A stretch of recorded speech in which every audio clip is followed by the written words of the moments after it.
সবাই বাংলা বোঝো তোমরা ছাত্রছাত্রী যারা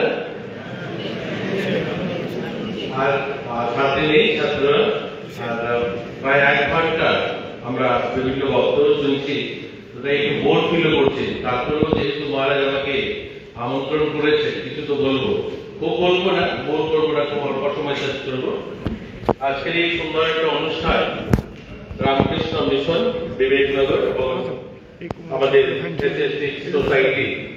সোসাইটির যৌথ উদ্যোগে দুদিনের এই সেমিনার চলবে এরকম একটা সুন্দর অনুষ্ঠান মঞ্চে উপস্থিত রয়েছেন সেক্রেটারি মহারাজ স্বামী সুখদানন্দ মহারাজজি উপস্থিত রয়েছেন শক্তি মুখার্জি কলকাতা থেকে এসে ওনার আলোচনা আপনারা করেছেন উপস্থিত রয়েছেন প্রণব সরকার মাননীয় চিফ এডিটর হেডলাইন্স ত্রিপুরা উপস্থিত রয়েছেন রূপক দেবনাথ যার বক্তব্য এতক্ষণ আপনারা শুনলেন এবং অন্যান্য অতিথি যারা রয়েছেন সামনে যারা শিক্ষকরা রয়েছেন এবং ছাত্রছাত্রী অভিভাবক যারা এখানকার শিক্ষক কর্মচারী যারা রয়েছেন সকলকে আমি শুভেচ্ছা জানিয়ে খুব সংক্ষেপে 2-4টা কথা বলবো আমরা সকলেই জানি যে প্রধানমন্ত্রীজি একটা স্লোগান দিয়েছেন যে 2047 সালে বিকশিত ভারত নির্মাণ হবে আর কবি অতুল প্রসাদ সেন লিখেছিলেন ভারত আবার জগৎ সভায় শ্রেষ্ঠ আসন লড়বে এই ভারতকে শ্রেষ্ঠত্ব আসনে নিয়ে যেতে গেলে বা বিকশিত ভারত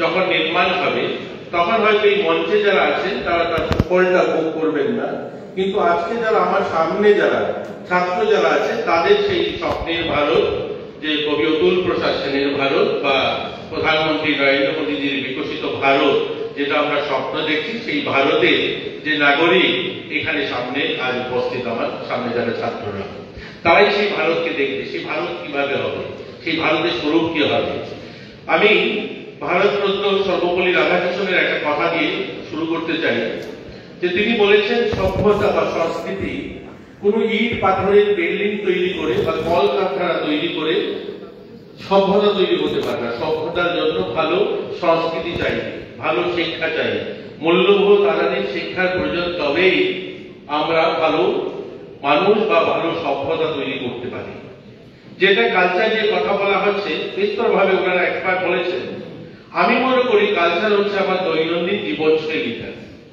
আমরা এর জন্য বলি যে রামকৃষ্ণ মিশনে যে সমস্ত বাচ্চারা পড়ে বা শ্রীকৃষ্ণ মিশনে পড়ে ভারত সেবাশ্রমে পড়ে বা এই ধরনের ভারতীয় সংস্কৃতি নিয়ে যারা কাজ করে সেখানে যে সমস্ত ছাত্ররা পড়ে তাদের কালচারটা খুব ভালো অর্থাৎ তার জীবনশৈলীটা তার চলার ধরনটা তার দৈনন্দিন যেভাবে সকাল থেকে সন্ধ্যা পর্যন্ত কাটায় সেটা তার ভালো আমাদের সামনে অনেকগুলো সমস্যা মহারাজ বলেছেন আমি লক্ষ্য করছিলাম তিনি বলছেন বৃদ্ধাশ্রম তৈরি হয়েছে সত্যিই তো আমরা মাটির মূর্তি মৃন্ময়ী মায়ের পুজোর কম্পিটিশন করছি আমরা যুবরা প্রতিযোগিতা করছি লাখো লাখো টাকা খরচা করে কুমারটুলির মূর্তি কাপকে আনছে এবং মূর্তি তৈরি করে প্রতিযোগিতা করছি অথচ যাদের ত্যাগ উপসা ভালোবাসায় আমরা নিজেরা প্রতিষ্ঠিত হই সমাজে নিজেরা দাঁড়িয়ে কথা বলতে শিখি আমরা দাঁড়ানোর পর ওই মানুষগুলোর জন্য বাড়িতে রুম তৈরি করতে পারি না তাদেরকে বৃদ্ধাশ্রমে পাঠিয়ে দিতে হয় আমি যেহেতু সমাজ কল্যাণ দপ্তরটা দেখি আমি দেখছি প্রতি বছর আমাদের বাজেটে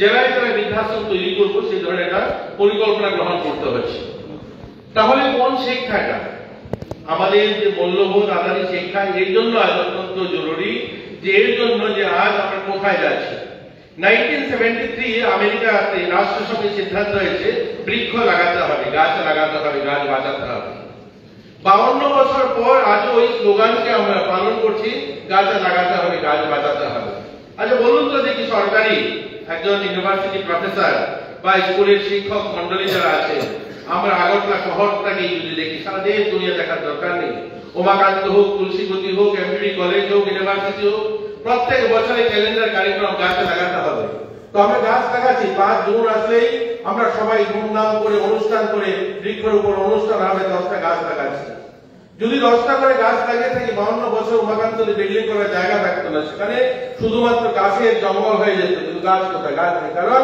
গাছ লাগিয়েছি গাছ বাঁচানোর স্লোগান নেই গাছ বাঁচাতে হবে সংকল্প নিতে হবে যে গাছ বাঁচাতে হবে আমাদের আর জল সংরক্ষণের কথা বলি আমরা নেশা মুক্তর কথা বলি যারা আমরা নেশা মুক্তর কথা বলি আমরা তারাই নেশা করি আর সবাই এসে আমাদের এটাকে আমাদের মূল্যায়ন করতে হবে আমরা দেখছি বিভিন্ন অর্গানাইজেশন নেশামুক্ত স্লোগান দিচ্ছে, কিন্তু তারা নিজেরাই নেশা করছে। আমি যদি সংকল্প নেই যে আমি নেশা করব না, আমার সংস্থা নেশা করবে না, তাহলেই তো নেশামুক্ত সমাজ তৈরি হবে। তো নেশামুক্ত সমাজ তৈরির জন্য আমাদেরকে সংকল্প নিতে হবে, তবেই আমরা নেশামুক্ত সমাজ তৈরি করতে পারব। বিকশিত ভারত নির্মাণ হবে। আমরা এই রামকৃষ্ণ মিশন বিবেকনগর স্কুলে যারা ছাত্ররা আছি, বা অন্যান্য বনেদি স্কুলে যারা ছাত্র আছে, বা গ্রামীণ স্কুলের ছাত্ররা যারা আছে, আমরা ভালো ডিভিশন নিয়ে পাস করছি, আমরা ভালো মার্ক নিয়ে পাস করছি, কয়েকটা লেটার পাচ্ছি আমরা, কিন্তু জীবনের যখন আমাকে দাঁড়াতে হবে, নিজের পায়ে যখন দাঁড়াতে হবে, আমি দেখি ওই গ্রুপ ডির চাকরিটার জন্য হাজারো ছেলেদের পিছনে লাইনে দাঁড়িয়ে আমার মাস্টার ডিগ্রি করা ছেলেরা পিওনের চাকরির জন্য ইন্টারভিউ ফর্ম করছে। এটাকে আত্মনির্ভরতা বলতে পারে না, এটাকে স্বাভিমানের সঙ্গে বাঁচার কথা বলতে পারে না। আমাকে আজ সময় এসছে আমার আত্মনির্ভর মানসিকতা নিজেকে তৈরি করতে হবে, যেন আমিও আমার জন্য করবো, আরো 10টা লোকের জন্য করতে পারি। আমার সেই শিক্ষা আমাকে অর্জন করতে হবে, আমাকে আত্মনির্ভর মানসিকতা নিজেকে তৈরি করতে হবে। সেই সময়টা আজ এসছে। প্রধানমন্ত্রী বলছেন আত্মনির্ভর। আত্মনির্ভর কথাটার এই অর্থ নয় যে বিল্ডিং স্থাপন করা। আত্মনির্ভর কথাটার অর্থ হচ্ছে স্বাভিমানের সঙ্গে বাঁচা। আর স্বাভিমান বোধ আমাদের মধ্যে জাগাতে হবে। আর স্বাভিমানের সঙ্গে বাঁচাও আমাদেরকে শিখতে হবে। সেই শিক্ষাটাও আজ অত্যন্ত প্রয়োজন হয়েছে। আজ দেখেছেন যে নতুন এডুকেশন পলিসি বলছে এডুকেশনের সঙ্গে সঙ্গে দক্ষতা বিকাশ, যে আমি কিছু করব, কিছু শিখবো। আমি জানি, আমি এখানে এর আগেও এসেছি, আপনাদের এখানে আইটিআই রয়েছে, যেখানে আমাদের ছেলে মেয়েদেরকে প্রশিক্ষণ দেওয়া হয় তাদের দক্ষতা বিকাশের জন্য ওনারা কাজ করেন। আমাদের এই রাজ্যে অনেকগুলো সফলতা আছে, আমরা অনেকগুলো অ্যাচিভমেন্ট আমাদের রাজ্য ছোট হতে পারে। আমার প্রণবদা বলছেন যে আমাদের অনেকগুলো সফলতা, আসলে সত্যি সফলতা। আমরা ছোট রাজ্য হতে পারে। আমি দিদিকে বলবো, তিনি শুনছেন হয়তো, যিনি এসেছেন কলকাতা থেকে, আমাদের ছোট রাজ্য হলো ভারতের অনেকগুলো রাজ্য থেকে আমরা অনেক এগিয়ে। গত 2 বছরে আমরা শুধুমাত্র স্কুল স্তরে আন্ডার-19 যে সমস্ত ছেলেমেয়েরা খেলাধুলা করে সর্বভারতীয় স্তরে 2 বছরে আমরা 13টা গোল্ড এবং 13টা সিলভার, 17টা ব্রোঞ্জ মেডেল জিতেছি আমরা জাতীয় স্তরে। 19 বছরের ছেলেমেয়েরা যারা ইউনিভার্সিটি বা কলেজ স্তরে যারা খেলাধুলা করেন, আমরা এরকম 17টা গোল্ড এবং 18টা সিলভার এবং 30টা ব্রোঞ্জ মেডেল জিতেছি আমরা জাতীয় স্তরে। আমাদের রাজ্যে দীপা কর্মকার, সোম দেববর্মন, আরশিয়া, আরাধ্যা, এই কয়েকদিন আগে কৃতিকা দত্ত যোগাতে গোল্ড মেডেল পেয়েছে। এবারও আমরা জুডুতে জাতীয় স্তরে খেলা উত্তরাখণ্ড হয়েছে, সেখানে আমরা গোল্ড মেডেল জিতেছি। তো আমাদের রাজ্যে অনেকগুলো সফলতা রয়েছে। 26 জানুয়ারি প্রজাতন্ত্র দিবসে আমাদের এখান থেকে যারা ঝাঁকি গিয়েছিল আমরা 2য় স্থান অর্জন করেছি। যুব উৎসব হয়েছে, আমাদের ভারত মণ্ডপে প্রধানমন্ত্রী নিজে উপস্থিত ছিলেন, সেখানে আমাদের এখান থেকে লোকনৃত্য টিম 2য় স্থান অর্জন করেছে। যে সায়েন্সের টিম গিয়েছিল সেই টিম আমাদের 2য় স্থান অর্জন করেছে। তো ভারতবর্ষের সর্বভারতীয় স্তরে বড় বড় রাজ্যগুলো, যেখানে 25 কোটির এক একটা রাজ্য, 20 কোটি, 15 কোটির রাজ্য, 10 কোটির রাজ্য, তাদের সামনে দাঁড়িয়ে আমাদের এই ছোট্ট রাজ্য যেখানে 40 লাখ মানুষের বাস, সেখান থেকে ছেলেমেয়েরা গিয়ে প্রথম, দ্বিতীয়, তৃতীয় স্থান অর্জন করা চারটিখানি কথা নয়, এটা আমাদের জন্য সফলতা। কিন্তু আমাদের সমস্যাগুলো আমরা ভুলে চলবে না। আমাদের সমস্যাগুলোকে যদি আমরা ভুলে যাই তাহলেও চলবে না, কারণ আমাদের সমস্যাগুলোকে অ্যাড্রেস করতে হবে। আজ নেশামুক্ত কথা বলছি, আজ মূল্যবোধ আধারিত কথা বলছি, এগুলো আমাদেরকে পিছনের দিকে টানছে। সেগুলোর জন্য আজ আমাদের শিক্ষা ব্যবস্থায় যারা অভিভাবকরা রয়েছেন বা শিক্ষক মন্ডলী যারা রয়েছেন, আমাদের সেই বিষয়গুলো নিয়ে কাজ করতে হবে এবং ছেলে মেয়েদেরকে আত্মনির্ভর মানুষদের গড়ে তুলতে হবে। আমি আপনাদেরকে ছোট, আমাদের যারা ছাত্ররা রয়েছে তাদের জন্য ছোট্ট 2টা গল্প বলবো। গল্প না, এটা বাস্তব যেটা কাহিনী, সেটাই বলছি। কোভিডের সময় 2019 সালে যখন কোভিড শুরু হয়েছে, মহারাষ্ট্রের মুম্বাই শহরে একটা ছোট বাচ্চা, তার নাম হচ্ছে তিলক মেহতা। দেখবে সবাই যারা মোবাইল ইউজ করে গুগল সার্চ করলে দেখবে। 2020 সালে সে তার বাবার সঙ্গে তার মামার বাড়িতে ঘুরতে যায় স্কুল থেকে। তো মামার বাড়ি যাওয়ার সময় তার কাছে বই খাতাগুলো সঙ্গে ছিল। সে বাড়িতে আসার সময় বই খাতাগুলো তার মামার বাড়িতে ছুটে যায়, সেখানে ফেলে চলে আসে। এবং বাড়িতে এসে তার মনে হলো আগামীকালকেই তার স্কুলে যেতে হবে, সেখানে পরীক্ষা আছে, সেই পরীক্ষার জন্য নোটটা খুব জরুরি, সেই নোট পড়বে। এখন বাবাকে বলছে, বাবা আমাকে সেই নোট বইগুলো এনে দাও, আমার কিন্তু এই নোট বই ছাড়া আমি কিন্তু পড়তে পারছি না, আমাকে এখনই চাই।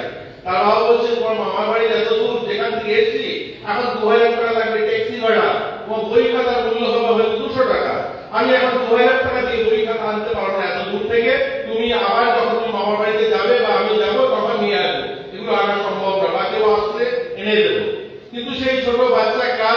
7-এ পড়ে, সে বারবার তার বাবাকে বিরক্ত করছে, বাবা আমাদের তোকে চাই দিতেই হবে। তার বাবা দিতে পারেনি, কারণ 2000 টাকা একটা বড় অ্যামাউন্ট মধ্যবিত্ত মানুষের জন্য। সে গোটা রাত্রে ভাবতে শুরু করলো আমি কি করব, আমার এই যে সমস্যার থেকে নিশ্চয়ই আরো অনেক ছেলেমেয়েরও সমস্যা করে, তাদেরকে আমি এই সমস্যা থেকে পার করতে চাই। পরের দিন সকালবেলা সে স্কুলে যায়, এবং স্কুলে যারা মুম্বাই গিয়েছে, মহারাষ্ট্র তো মুম্বাই গিয়েছে জানেন ওনারা, মুম্বাই শহরে স্কুলে ডাব্বাওয়ালা খাবার নিয়ে আসে। প্রত্যেকদিন স্কুলের স্টাফদের জন্য বা অন্যান্য স্টাফদের জন্য খাবার সাপ্লাই করে মুম্বাই ডাব্বাওয়ালা। সেই ডাব্বাওয়ালা একজন বয়স্ক ডাব্বাওয়ালা, তিনি খাবার নিয়ে এসেছেন। তো খাবার যখন দিতে গেছেন স্টাফদের রুমে, সেখান থেকে বেরিয়েছে, বারানো पर ওই ছাত্ররা ডাকছে, अंकल बात सुनेंगे मेरा? बोले क्या बताओ बेटा? बोले मैं कुछ करना चाहता हूँ। क्या करना चाहते हो? बोले ऐसे ऐसे घटना है, मेरा जो कॉपी किताब थे वो मेरा मामा के घर छूट गया था और इसके लिए मैं बहुत परेशान हूँ, और मैं चाहता हूँ मेरे जैसा प्रॉब्लम किसी का हो, ऐसे प्रॉब्लम ना हो, उसका सोल्यूशन निकालना है। बोले क्या? बोले ये मेरा स्कूल में 4500 बच्चा है, और ये बच्चा रोज किसी न किसी के बच्चे को कॉपी किताब खरीदना पड़ता है, और ये यहाँ से मेरे स्कूल से जहाँ ये लाइब्रेरी है वहाँ करीब 600 रुपए किराया लगता है, टैक्सी किराया 300 रुपए जाने में, 300 रुपए आने में, 600 रुपए लगता है। तो 200 रुपया बुक खरीदने के लिए 600 रुपए टैक्सी किराया, और 1000 रुपए खरीदने के लिए भी 600 रुपए किराया है। तो मैं चाहता हूँ मेरे स्कूल के जरा मेरा फ्रेंड्स है सबको बिल्कुल ये 600 रुपए के बुक 600 रुपए किराया ना देना पड़े, इसलिए मैं कुछ करना चाहता हूँ। बोले क्या करना चाहते हो? बोले जो भी कोई बुक खरीदे उसका 10% कमीशन मेरे को देगा, और मैं उनको बुक प्रोवाइड कराऊंगा। 200 रुपए का बुक कोई खरीदता है तो 20 रुपया मेरे को देगा, 10 रुपया आपका और 10 रुपया मेरा। आप तो खाना लेके उधर से ही आते हो, और मैं आपको मैसेज करूंगा, आप वो बुक लेके आएंगे मेरे लिए, और बुक के तो कमीशन मिलेगा 20 रुपया, 10 रुपया आपका, 10 रुपया मेरा। और paper and parcel digital courier service establish करता है साल 2020 को, और 2023 को इस कंपनी को भारत में नहीं दुनिया के सबसे यंगेस्ट एंटरप्रेन्योर उसको घोषणा किया जाता है, और अभी क्लास 10 के बच्चा है, और 1000 करोड़ का कंपनी खड़ा किया है। मतलब 1000 कोटी টাকার कंपनी যার लिए से फिल्म मेहता लेकिन रोजगार করে এবং তাকে বাল পুরস্কারে পুরস্কৃত করেছেন আমাদের ভারত সরকার, যে ভারত সরকার তাকে দুনিয়ার ইয়ংগেস্ট এন্টারপ্রেনার হিসেবে স্বীকৃতি পেয়েছে। তো করার যদি ইচ্ছা থাকে, আমাদের ইনোভেটিভ ভাবনা যদি থাকে, সময় উপযোগী যদি সিদ্ধান্ত থাকে। দেখুন, যখন আমাদের দেশে ব্রিটিশ ছিল, যখন এই আমাদের এই সোসাইটিটা এশিয়াটিক সোসাইটি যখন তৈরি হয়েছে, বা এইরকম অর্গানাইজেশন যখন আজ থেকে 200 বছর 250 বছর আগে তৈরি হয়েছে, তখনকার ভাবনা, তখনকার প্রয়োজনীয়তা আজকের সঙ্গে একটু কম সেখানে হয়েছে।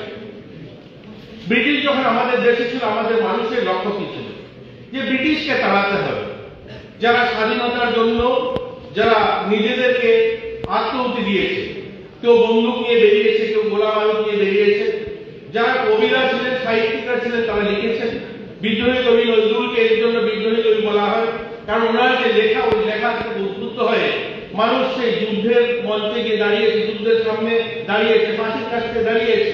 তো এই সমস্ত প্রয়োজনীয়তা তখন ছিল, আজকে কি দরকার আছে? আজকে কিন্তু ওই কবি লেখাকে আমি অস্বীকার করছি না, কিন্তু আজকে আমাদের যুদ্ধের মঞ্চে, যুদ্ধের ময়দানে যেতে হবে না। আজকে যে সমস্যাগুলো, এগুলোকে আমাদের অ্যাড্রেস করতে হবে। আজকের সমস্যা নেশামুক্ত ভারত নির্মাণ, নেশামুক্ত সোসাইটি তৈরি করা, আজ বৃক্ষ লাগানো, আজ জলকে বাঁচাতে হবে, আজ আমার বাড়ির যারা বড় যারা তাদের গার্জিয়ানদেরকে সম্মান করা, আজ বৃদ্ধাশ্রম যেন না হয়, কোথায় যেন বৃদ্ধাশ্রম তৈরি না করতে হয়। আজ আমাদের ছোট বোনরা যারা মেয়েরা, তাদের সসম্মানে তারা যেন তাদের এডুকেশন নিতে পারে, তার সবাই যেন আমরা পড়াশোনা করে আত্মনির্ভর হতে পারি। আর এগুলো অত্যন্ত প্রয়োজন।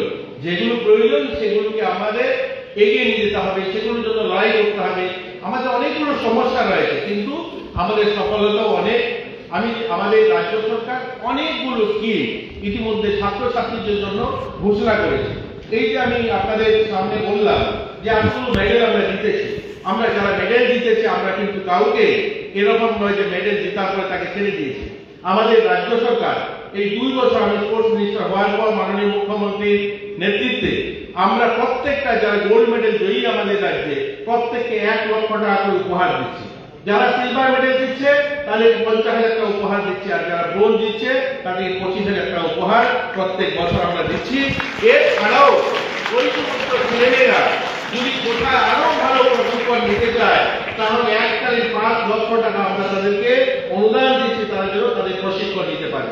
এটা মধ্যে ভারতবর্ষের প্রথম কোন রাজ্য যেখানে টপ 100 যারা 10 পাস করছে বা 12 পাস করছে প্রত্যেক মাসে 5,000 টাকা করে তার পড়ায় যেন কোনো ধরনের ব্যাঘাত না ঘটে, অর্থের কারণে যেন সে পড়াশোনার কোনো অসুবিধা না হয়, তার জন্য আমাদের রাজ্য সরকার দিচ্ছি।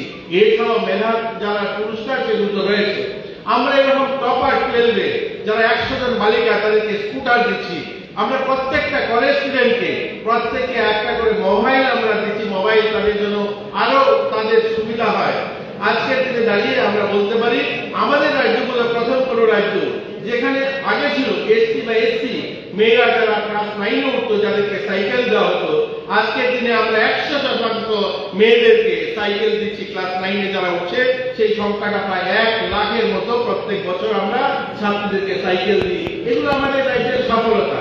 পরিকাঠামো উন্নয়ন হচ্ছে, মানুষের আজ কানেক্টিভিটি ভালো হচ্ছে, আজ কলকারখানা ফ্যাক্টরি তৈরি হচ্ছে, কিন্তু যেটা আমাদের করতে হবে, আজকে যারা ছাত্ররা আমাকে শুনছে সবাইকে বলবো যে আমরা আত্মনির্ভর মানসিকতায় আমার রাজ্যকে জানা, আমার রাজ্যের রিসোর্সগুলো জানা, এখানে ন্যাচারাল কি আমাদের মিনারেল রয়েছে সেগুলো আমাদেরকে জানা। আমাদের রাজ্যটা ছোট হলেও অনেক কিছু রয়েছে যেগুলো অন্য রাজ্যে নেই। ভারতবর্ষের সেকেন্ড লার্জেস্ট প্রডিউসার কোন রাজ্য যেখানে রাবার উৎপন্ন হয়। আমি একটা রাবার ইভেন্টে এসেছিলাম, প্রায় 1 লক্ষ মেট্রিক টন রাবার হয় আমাদের রাজ্যে, যার বাজার মূল্য প্রায় 1500 কোটি টাকা রাবার আমরা প্রতি বছর বিক্রি করি।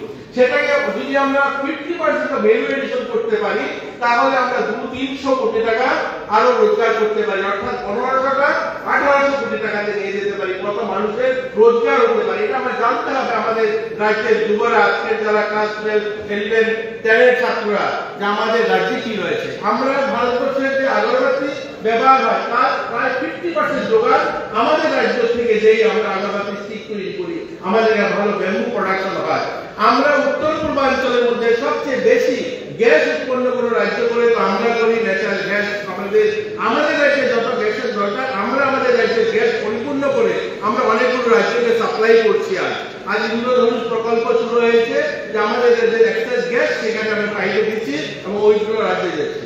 আমাদের এখানে ইলেকট্রিসিটি, সারপ্লাস ইলেকট্রিসিটি আমাদের রাজ্যে আমরা ব্যবহার করে অন্য রাজ্যকে দিচ্ছি। যাই হোক, এগুলো বড়দের হয়তো কলেজ স্টুডেন্টদের কথা, তারপরও আমরা আমাদের রাজ্যকে জানতে হবে। আমাদের রাজ্য একটা সমৃদ্ধ একটা ছোট রাজ্য হলেও আমরা কালচারালি, এডুকেশন, আমাদের যে ন্যাচারাল সম্পদ সেগুলো ভরপুর রাজ্য।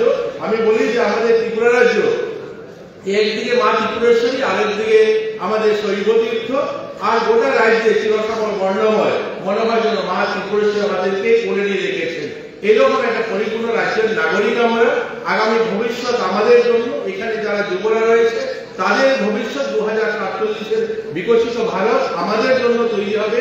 সেই ভারতে আমরাই নাগরিক হব, আমরাই একদিন ডিএল, এসডিএল, আমরাই অফিসাররা হব, যেন আমরা আমাদের রাজ্যের জন্য কিছু করি। সর্বশেষ একটা ছোট্ট গল্প বলে শেষ করব। 2024-এ প্যারিসে অলিম্পিক হয়েছে, সবাই দেখেছে। সেখানে প্যারিসে প্যারা অলিম্পিক হয়েছে। এই প্যারা অলিম্পিকে একটা মেয়ে শীতল দেবী, সে সেখানে পার্টিসিপেট করে, তার বয়স 18 বছরের।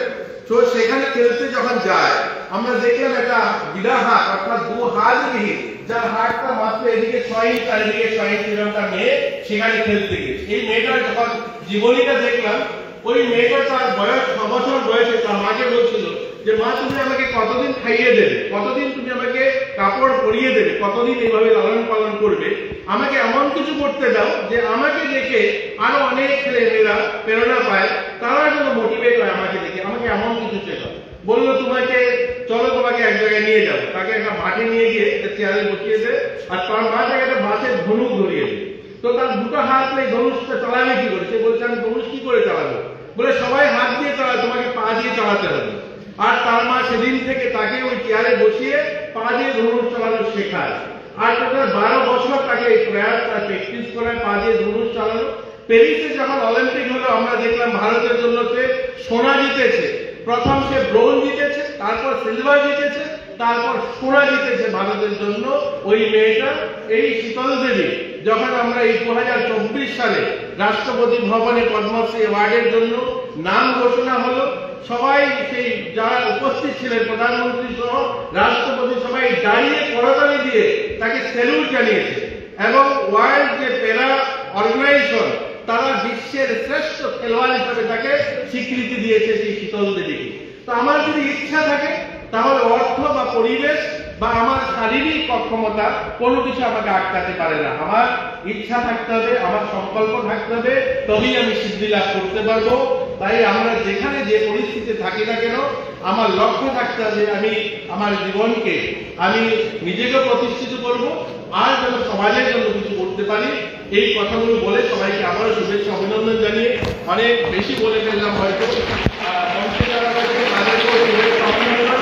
আর আমাদের মাঝে মাঝে আপনারা ডাকেন, আপনাদের আপনারা একটা সুন্দর নির্মল পরিবেশে আপনাদের স্কুল পরিচালনা করে আমি অত্যন্ত গর্ববোধ করি যখন এই রামকৃষ্ণ মিশন বিবেকনগরে আসি। আমি আশা করবো আপনাদের স্কুলে আরো শ্রীবৃদ্ধি ঘটবে, আরো আপনারা বড় পরিসরে স্কুল চালাবেন, আরো ছাত্ররা সুযোগ পাবে আপনাদের এখানে থেকে পড়াশোনা করার। এই কথাগুলো বলে শুভেচ্ছা জানিয়ে আমি আমার আলোচনা শেষ করলাম। জয় হিন্দ।